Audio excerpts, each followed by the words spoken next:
Hello and welcome to another edition of Pulp Picks. My name is Patrick. I'm Fritz. And we're here to give you this week's reading recommendations on New Comic Book Day. And, it's an all number one. Oh, yeah.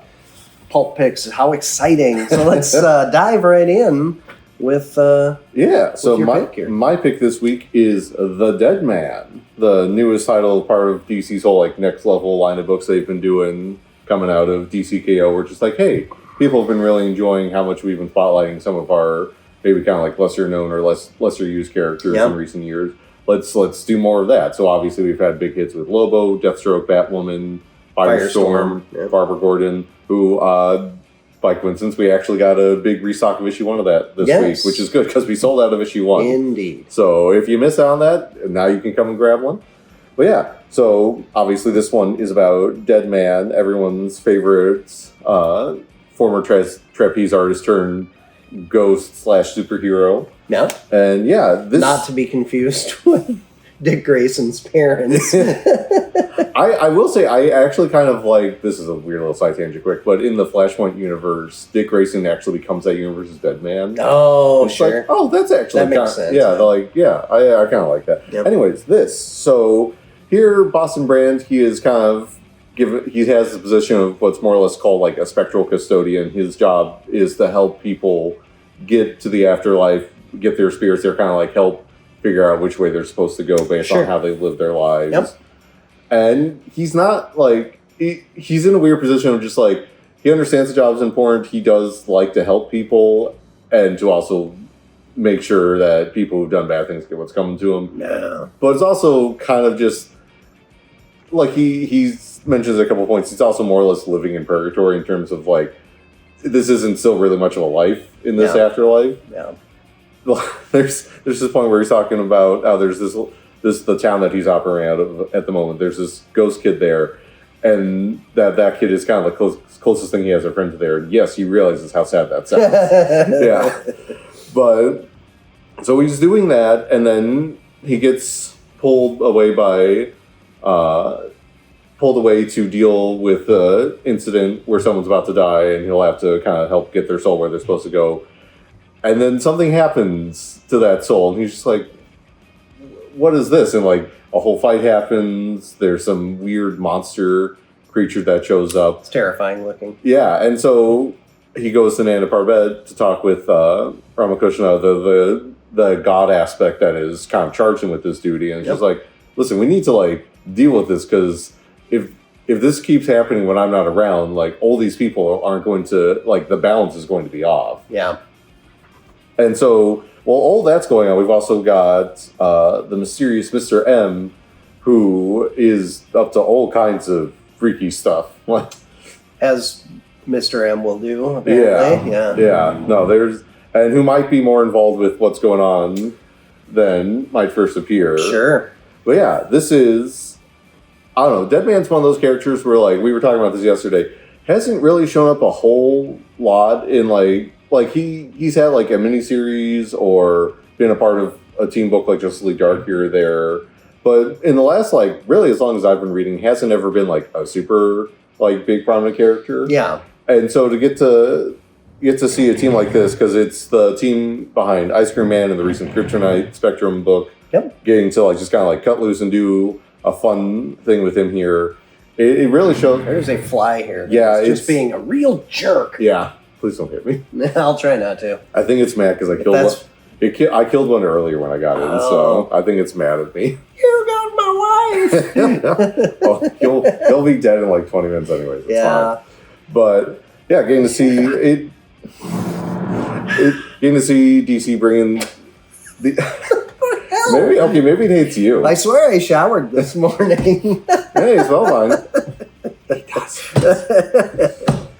But yeah, getting to see DC let people just kind of cut loose and do their thing with these books. Because it's part of the appeal of these books are just getting to see, as much as it is getting to see these characters be it's getting to see these big creative teams get to just take these swings. Lobo, it's super cool having Scotty Young and Jorge Corona just kind of get to do what they want to do. Right, and they get to let loose on a character like that. Mm-hmm. So it the fact that we know for a fact that Dennis Camp and Javier Rodriguez have a book coming up, and considering what we've gotten to see them do with Absolute Marching Manager, whatever, like, I don't care what the characters or the team or anything. I just want to see them on a book together again. That's going to be super cool. I'm just trying to think, in kind of the stable that they've been trotting out lately. Animal Man? So on a Vertigo tinge, there is a Doom Patrol book coming up. We know that for a fact. Okay. So considering Camp is clearly a fan of old Vertigo stuff, that seems like a pretty good bet. That could be. Yeah. Okay. But yeah, getting to see these guys do this is super cool. Just getting to have like all the weird ghost stuff that goes on with like Dead Man. I love how they talk. There's these kind of like weird equations in terms of like how people's life affects like it's just this fun little thing. It's funny you were talking about how it's very text heavy, and the book even kind of plays into that point where he's starting to like recap his origin, and then there's just this big wall of text kind of going through everything. It's fun. It's very fun. It's one, as far as I'm aware, it's just a 6-issue mini right now. DC has been very open about like any books that are selling well enough and the creative teams want to do more will do more. Yeah. I don't know if that's necessarily a thing this team is going to want to do because they seem to kind of like getting in and out kind of deal. Yeah. But if they want to do more, absolutely cool. If this is it, then I'm here for all 6 issues, baby. This is a good one so far. Yeah. Not going to lie, there were elements of this that, in a weird kind of way, kind of reminded me of, and it was just in my head and it just dropped out. The cooking book with the demon. Oh yeah, Rare Flavors. Rare Flavors. Yeah. Maybe it's just because that's kind of also that Eastern mythos kind of thing and whatever is kind of a commonality. But you do also have kind of this talking to the reader kind of thing that also happened in that book. Yeah, and the art is not totally different either. I mean, they've got kind of a similar kind of style and with a pencil work. Yeah, no, there's definitely like it's like very, it's somehow simultaneously very realistic, but also hyper stylized at the same time. Yeah, like it, not like a caricature exactly, but like you can see where like, oh, this is like a person like with certain aspects like stretched to like make them a more like stylized version of themselves kind of thing. Yep. But yeah, no, super cool. Super excited for more. But you've got your own book about the mismatch of like entertainment meets comicdom. Yeah. So I knew nothing about this. I just thought the cover looked kind of cool, and it was a new book. And it's written by Gail Simone. So I went with The Ring #1. And no, it is not about a Japanese horror story where, a creepy girl comes out and attacks you. It's about the squared circle, the boxing ring. So it really just kind of drops you in, and you start with this match that's happening between a champ and a contender, and then the aftermath of that, and then we kind of, by the end of the book, we've met a number of different boxers that are all kind of going towards this title. And the title is whoever beats the champ gets the belt. And that's kind of, and then we also get to meet a sports writer duo that are just being crammed together. And it's the crusty guy who's been covering boxing since he was a teenager at the paper, which is now a website, and a young gal who has a huge online following on social media. And they're tasked to work together to cover this fight towards the belt. And, I guess for me, boxing and, ultimate fighting and mixed martial arts and all that kind of stuff, like, it doesn't really hold a lot of interest for me, so I wasn't really expecting to enjoy this book very much. But the boxing scenes were really good. It kind of, I don't know, for some reason, the boxing scenes kind of reminded me of, like, Street Fighter. Okay. In the way that they use kind of the blurring motion and that kind of stuff. A lot of, like, kind of dynamic action. Yeah, you know what I mean? So, like, they do a really good job here. And that's the art on this. Yeah, so it's really fun. And they really do a great job of, like, when somebody gets hit, their head is coming right at you, and then you can see the guy behind throwing the big haymaker. And, you know, with the foreshortening and everything, it just creates this real sense of you're right there, kind of, you know, with VR goggles on or something. So, but it's got kind of a cartoony kind of aspect to it too. So, yeah, I don't know. Street Fighter is kind of a good analogy, I think, for the visuals. Can we expect any Hadoukens in this book? No, probably not. It seems to be just straightforward fighting, although they have already talked about organized crime is somehow involved with some of the fighters. It is a very international field of boxers. So Gotcha. you're getting, you know, people from Russia, people from China, people who are trained in the U.S., but they're from France originally. And we've only just begun to see kind of the cast of characters that are going to be in this. But you also have a guy who is in the middle of a comeback story in his entire life. And while he's not featured on the cover, the champ is featured on the cover. We don't get to really learn much about the champ yet in this issue. But the guy who's having the comeback story is kind of the character that we see their point of view the most at the first half of the book, and then the second half of the book is these sports writers. So it's going to be really interesting to see where this goes. But I really like Gail Simone. She's one of those writers for me that, like, you can bet reading a Gail Simone book that it's going to be well done. You know, even if it's maybe not your cup of tea, it's worth giving a try because she's just a really good storyteller and does a really good job of building characters quickly. You know, it doesn't have to spend a ton of time on them. And, you know, right now I'm really enjoying Uncanny X-Men, and we've talked a lot about how she's done a great job of kind of bringing in that new group of mutants in the Mighty Marvel way of bringing in a new group of mutants, which they love to do all the time. But sometimes it's done really well, and sometimes it's not. And this little tight-knit team is very, you know, New Mutants reminiscent kind of thing. So, but yeah, good job, Gail. I like this book, and I don't care about boxing. So, all right, well, let's move on to our last number one. Yeah, so fitting considering what's coming up at the end of this month. We've got Supergirl Survive, which, funny enough, also just has an ad for Supergirl the movie on the way. Yeah, strange. I'm so excited for that movie, by the way.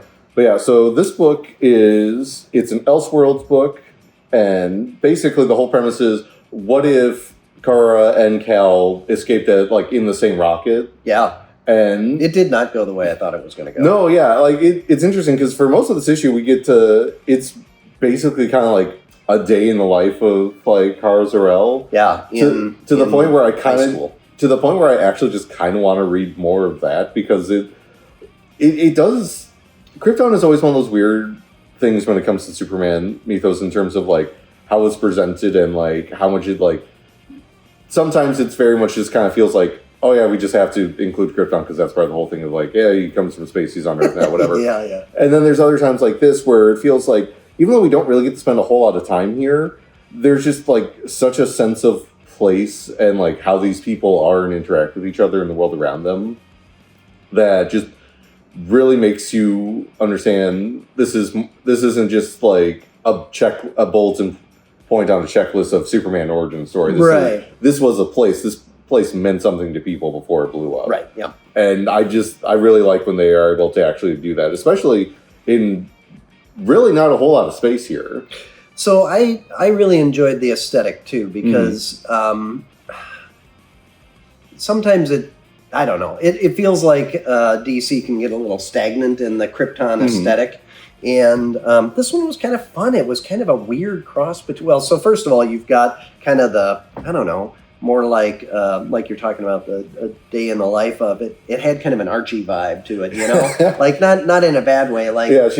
Kara's got this friend who's just listen, there's basically Kryptonian prom coming up. Everyone's going. You gotta you need to ask that guy, or I'm gonna ask him. And it was oh my god, this is very much just oh my god, please stop talking to me about this. It's such a fun little bit. It was, and it set everything up really well. But then you've also got the aesthetic of, hanging out in people's houses. You're at the school. You see some shots of just people driving down the street and whatever. And I really like that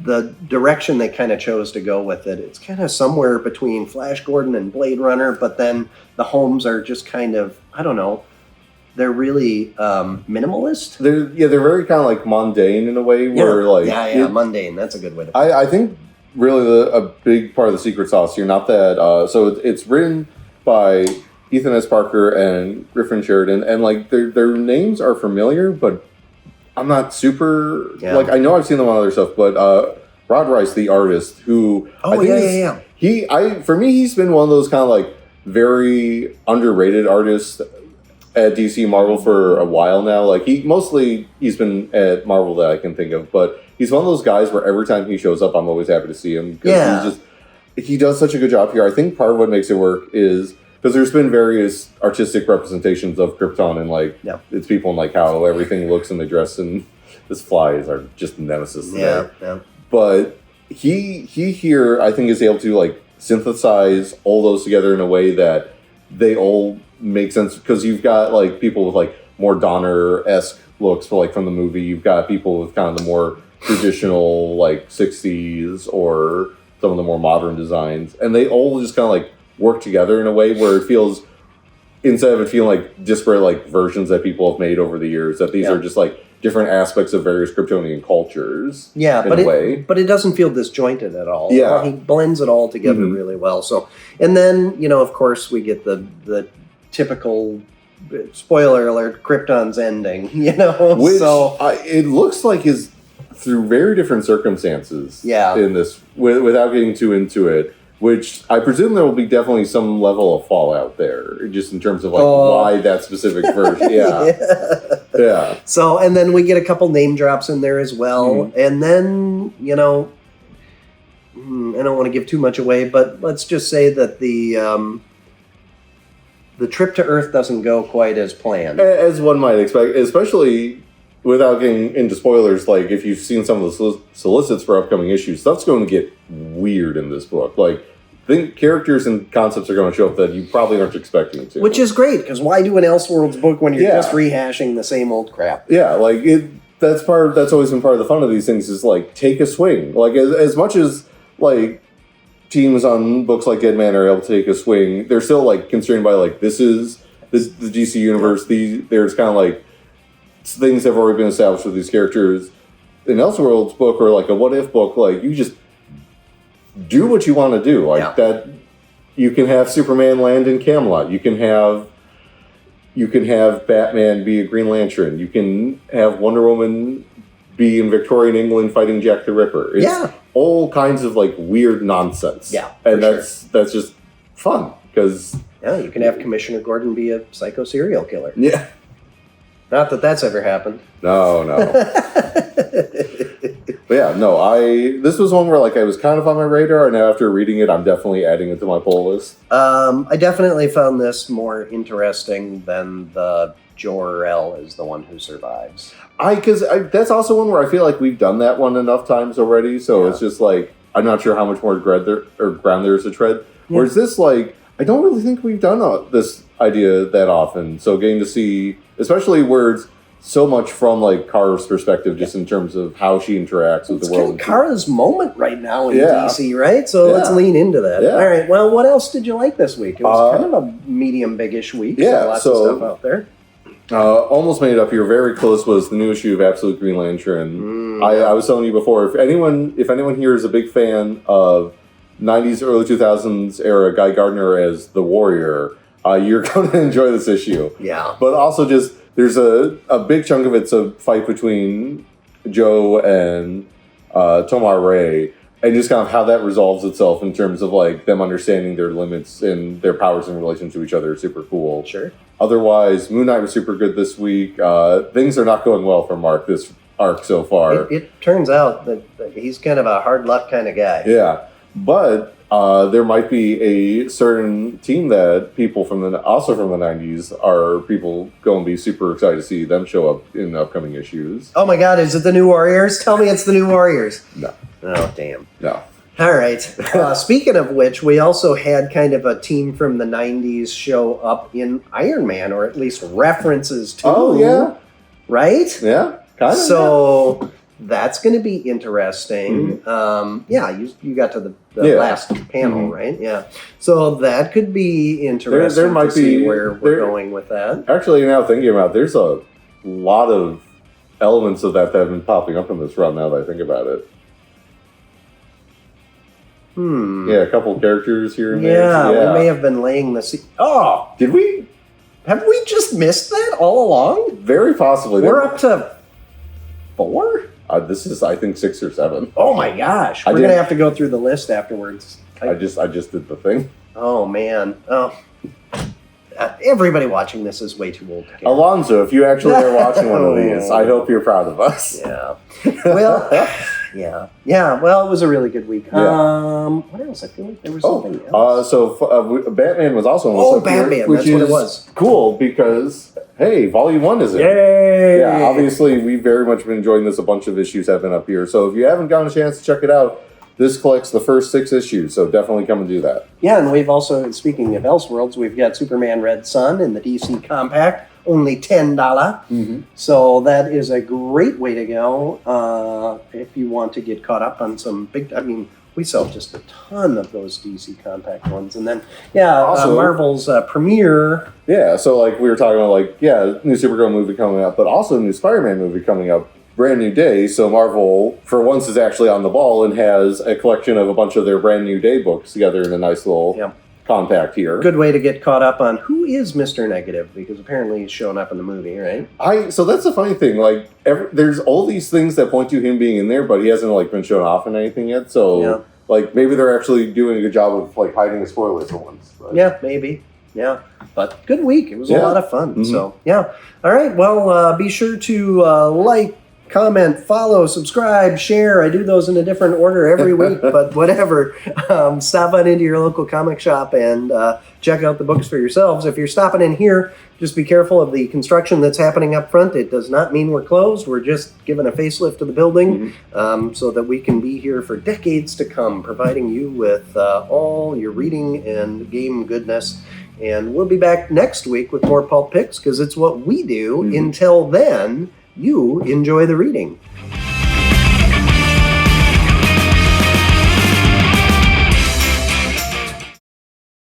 He adopted an innocent child to use it as bait.